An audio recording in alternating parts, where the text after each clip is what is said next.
I'm sitting here in the dark, the soft glow of my iPad providing the only light.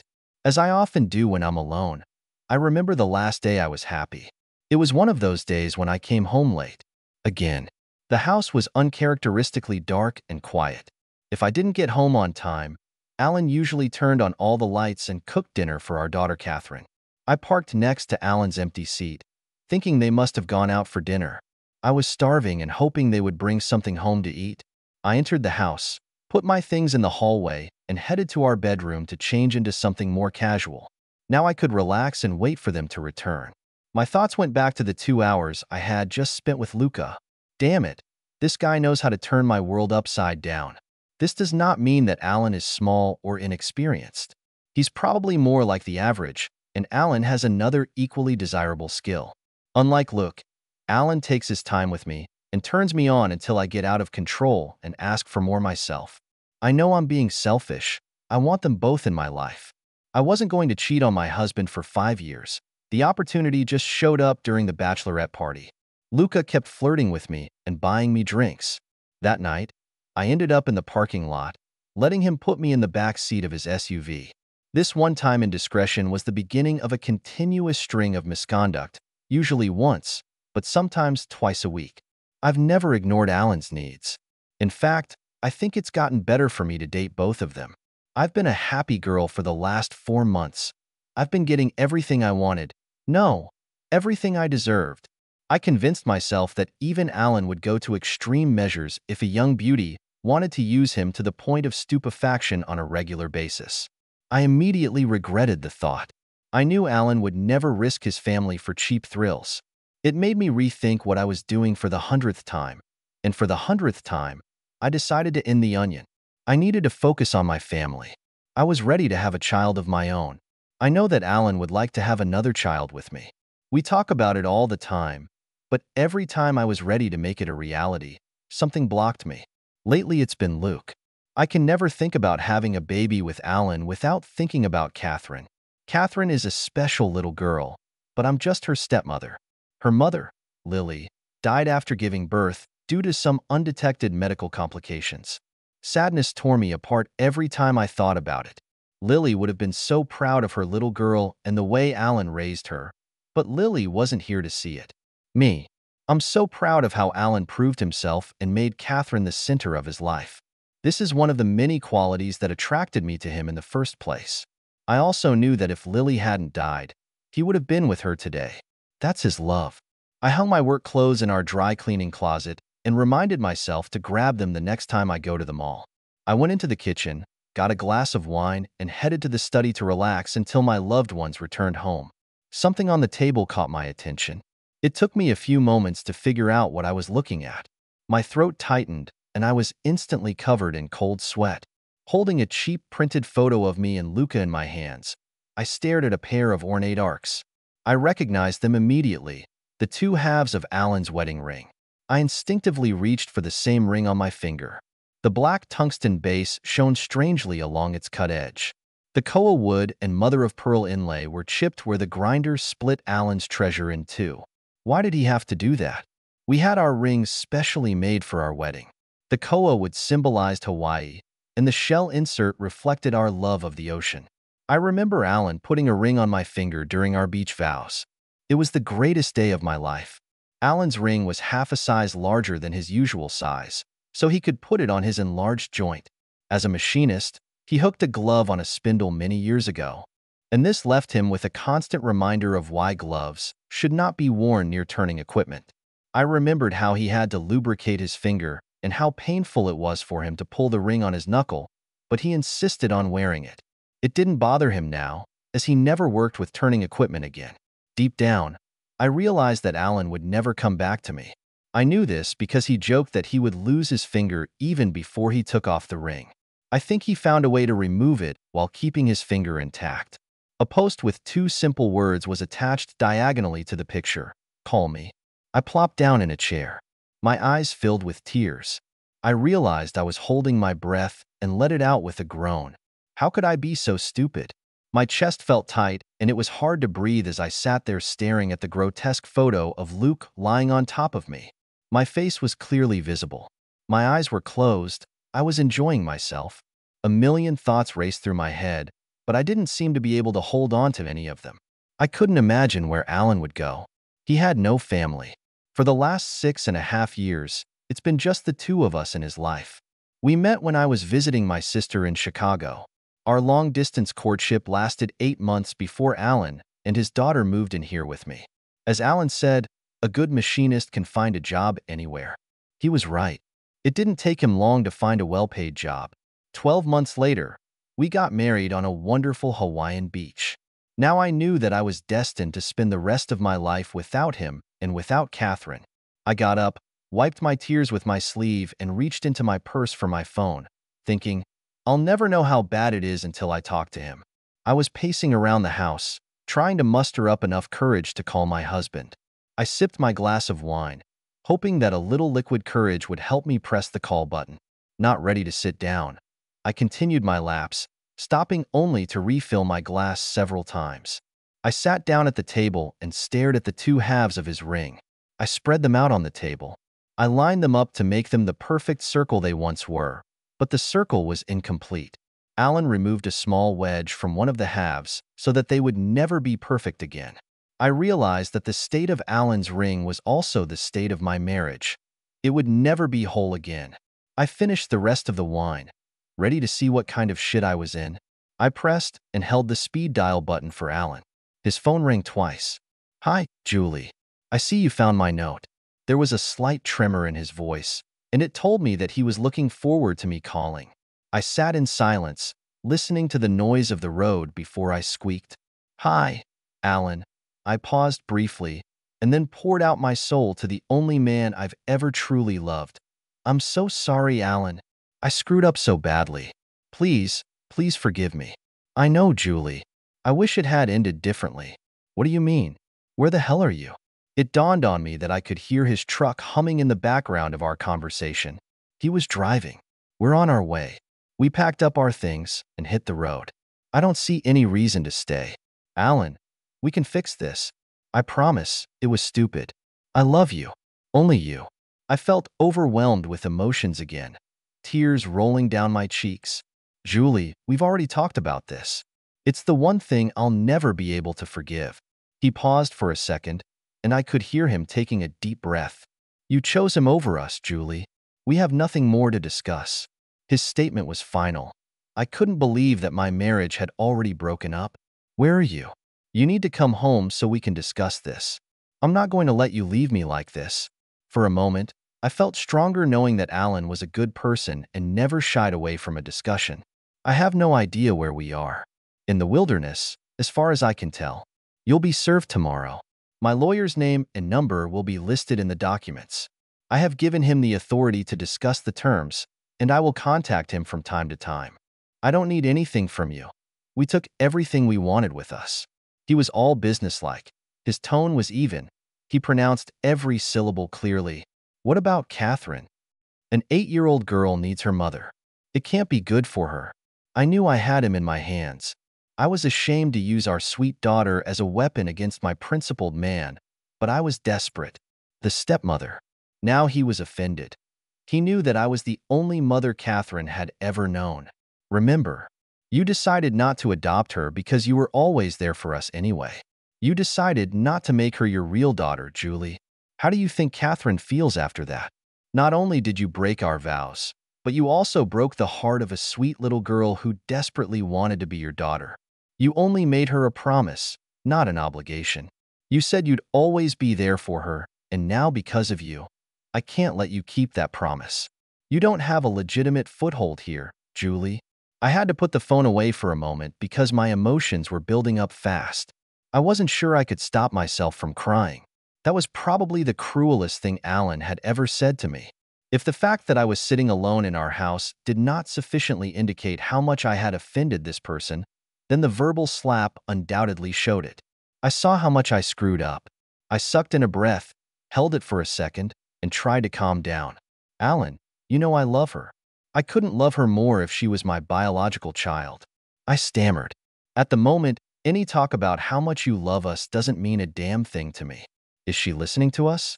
Panic rose at the thought that Catherine might overhear us talking about her. No, she sleeps in the back seat. We've been on the road for a long time. Where are you going, Alan? I knew that he had no close relatives or friends. His life was us, which never seemed to bother him. Alan focused on us and making sure we always had everything we needed. That was another reason I loved him so much. I decided to try a different approach, as this one didn't work. Please come home so we can talk about it. Please? I don't know where we're going yet. We just left. I can find a job anywhere. My lawyer has my demands. You don't have anything I want, Julie. I've known for 2 weeks that you're cheating. I started planning a divorce as soon as a private investigator confirmed my suspicions. You were so absorbed in yourself and that jerk that you didn't even notice how slowly I was moving our things to the new apartment. We were heading there with the last of our things when I just didn't turn off. Instead, we drove onto the old Highway 99 and just keep driving. I'll think about how to pick up our things from the apartment later. I just can't stay in the same city with you two anymore. Damn, Julie. You've definitely ruined everything. Alan stopped his tirade. His voice was getting hard and loud. When he spoke again, his voice was quieter and more to the point. By the way, I canceled all our joint credit cards. I know you have a couple of cards in your name, so I'm not worried about how you're going to handle it. After all, you earn enough. I did withdraw a few thousand from our joint account.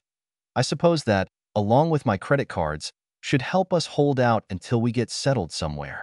I'm leaving you the rest of the money. I also signed my waiver of the house. He was yours before we met, and it didn't seem right to try to take any of that away from you. Divorce is difficult enough without trying to use each other. Anyway, Alan has always been fair in relationships. What if I don't want to get a divorce? Now my breathing has calmed down a bit. I was ready to play hardball. How long have you been making love to this guy? His voice dropped a little, and his tone became almost threatening. I thought about his question for a while. Instinctively, I wanted to lie. I was torn between being honest and trying to lure him back home. I had just discovered that he had known for 2 weeks, but I had no idea how much more he knew about my affair. I would not want him to catch me in a lie and put an end to any communication. For months, it was a loud whisper. It's been 4 months, but I don't love him. Actually, I wanted to put an end to it so that we could have a baby. It wasn't a lie. I really wanted to have a child with him. I love you, Alan. I do not know what to do without you in my life. Please come home. And it wasn't a lie. I can't, Julie. We can't. I will never trust you again, and it's not fair to both of us. We would always live with a rope around our necks, waiting to be strung up by our own distrust. Have you even noticed that we haven't made love in over a month? No, it's not like that. Maybe I didn't notice you moving out, but I know you didn't. I exclaimed, thinking that I hadn't neglected Alan and his needs, even though I was satisfying mine elsewhere. That's right. Go look at the kitchen calendar. His tone was flat and indifferent again as he continued. You forgot to love me, Julie, while you gave everything you had to that asshole. The best thing you can do for all of us is to let us go. You're a smart, beautiful woman. Look for your happiness elsewhere. The sobs broke out before I could stop them. I turned into a crying idiot. You are my happiness. I tried to say more, but I choked on my own saliva and dry retching. Look, I should probably let you go. I need to find us a place to spend the night. His voice sounded sad, quiet, depressed. He could never stand it when I cried. I knew what it could do to him. Stay at home tomorrow. I'll let the lawyer know so he can bring the documents home. Okay? My brain was bursting with pain and longing. I knew I couldn't keep up the conversation anymore. I was devastated and beaten up. Okay, baby. We'll talk more later. Julie, I love you more than anything in the world. I thought that there are only 1 or 2 big loves in our lives. My first was Lily, and I almost died that night with her, but I knew I had to keep going for Catherine. You were my rock. I will never find someone I love as much as I love you. Maybe that's why it hurts so damn much to know that you don't feel that way about me. I could hear his voice tremble with the emotions he was sharing with me. I love you. He said those last words, and then there was silence. I tried to answer, but the words came out as stuttering and strangled sounds. I knew he was gone.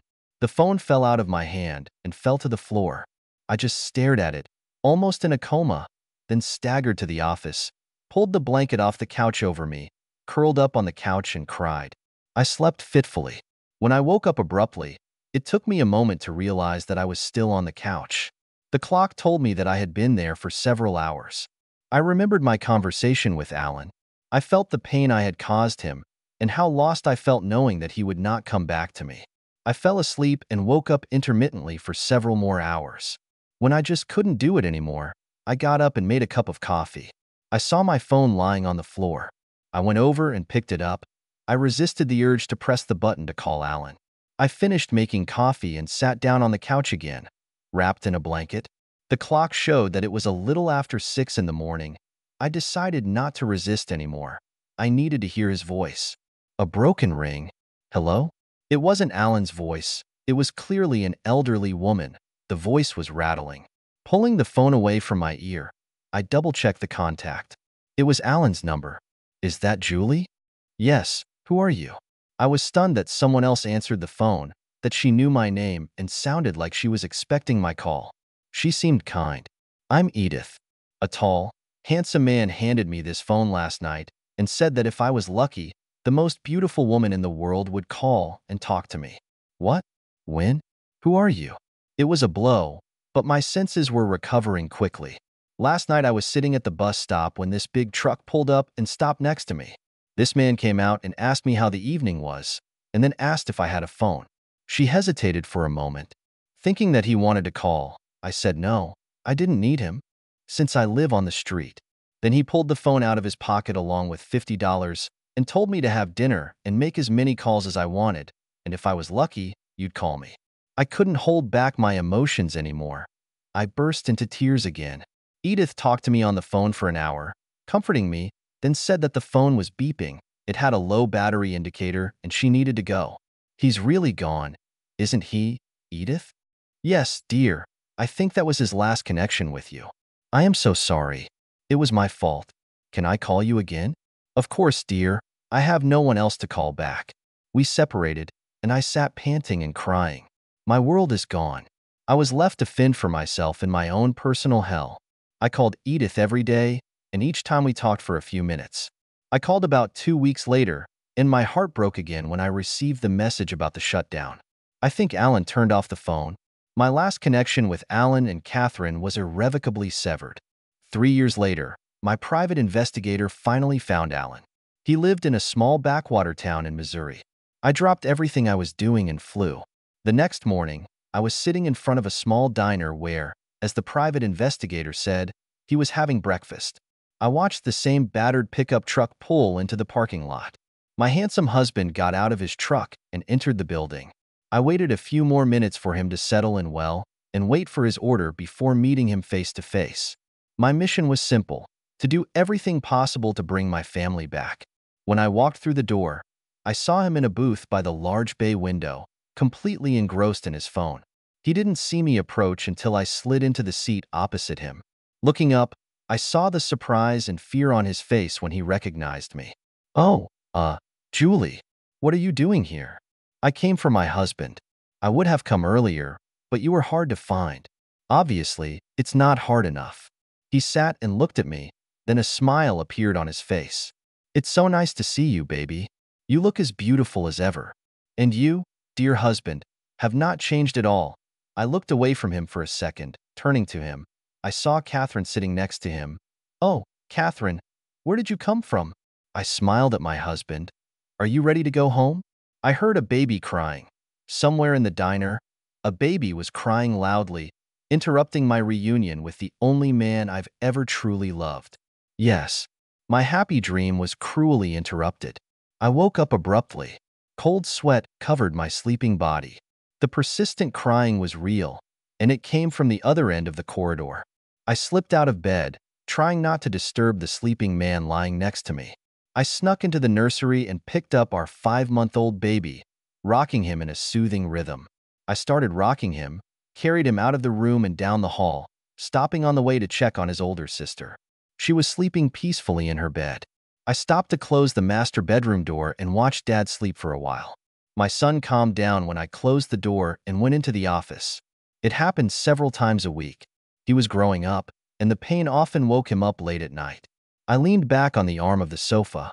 I grabbed my iPad, opened Facebook, and clicked on the search bar. Victoria Bird Key was first on the list. That's how it should be. I've searched for her profile many times in the past. When I opened her page again, I saw that she had added a new photo. There she was with her two little boys, smiling at the camera. Next to her was Alan's smiling face and the exuberant Catherine peeking over his shoulder, hanging on his neck. I was looking at a happy family. Victoria's text wished her amazing husband and partner a happy third anniversary. She extolled all his virtues and proclaimed him both the best husband and the hero who saved her life during the darkest period she had ever experienced. I studied Victoria's profile enough to find out the story after my private investigator discovered that Alan had remarried and whom. Victoria's first husband died of a genetic heart disease at the age of 30, leaving her with two young boys. Alan, who worked in her uncle's machine shop, spent a lot of time with her and helped her through the grieving process, which he was doubly familiar with. He grieved both the death of his first wife and the loss of his second marriage. Somewhere along the way, they fell in love and got married a year later. Of course, I didn't want him to wake up his dad, Luke, who was sleeping in our room.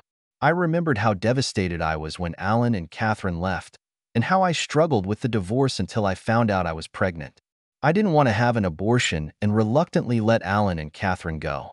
Obviously, my last date with Luca left me a parting gift. She is now 4 years old and fast asleep in her room. Luca asked me to get married after my divorce was final. Afraid to be alone and not knowing what to do with the newborn, I accepted his offer. That was a little less than 5 years ago. Knowing that my Alan would never come back, I did my best in a bad situation. Since then, I've been trapped in a spinning nightmare, unable to find a way to escape. I remembered what Alan had said. There are only 1 or 2 big loves in our lives. It looks like he got more than he expected.